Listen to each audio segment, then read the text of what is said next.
तो हरिदास जी एक वृक्ष के नीचे ध्यान कर रहे थे। तभी दूर से बहुत बड़े व्यापारी आते हैं बांके बिहारी जी के दर्शन के लिए। अपने साथ बहुत सारे उपहार थे। खास उन्होंने एक इत्र बनवाया था कि ये बिहारी जी के लिए ही है। बिल्कुल कस्टमाइज लाखों रुपए का उस टाइम पे, बहुत बहुत एक्सपेंसिव, इतना महंगा कि हम वो व्यापारी के लिए ही पॉसिबल है।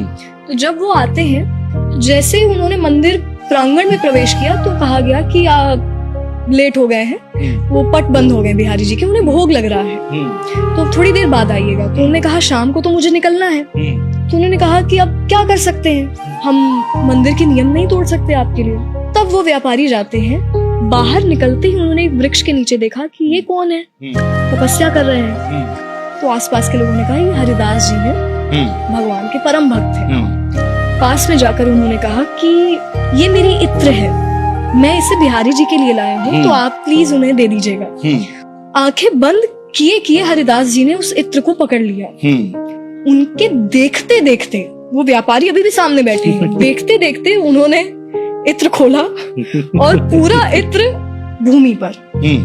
कुछ देर बाद उन्हें मंदिर की तरफ से जानकारी मिलती है कि बिहारी जी की जो विग्रह है उनसे बहुत सुगंधित महक आ रही है। तो फिर से जाते हैं मंदिर। इस बार पट खुल चुके थे।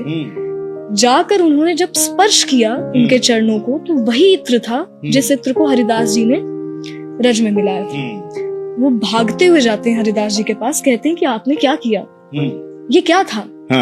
तब हरिदास जी ने कहा कि क्षमा करना, जिस वक्त तुम आए थे ना, उस वक्त लीला हो रही थी। लीला क्या हो रही थी? होली हो रही थी, जहाँ पे भगवान अपने दोस्तों के साथ है, राधा रानी जी अपनी सखियों के साथ हैं, और होली हो रही है। तो मैं राधा जी के पक्ष से था। तो मैंने देखा कि कृष्ण जी का जो रंगों का पात्र है वो पूरा फुल है, और राधा जी का जो पात्र है वो खाली हो गया है। तो उसी वक्त ध्यान में मेरे पास तुम्हारी इत्र की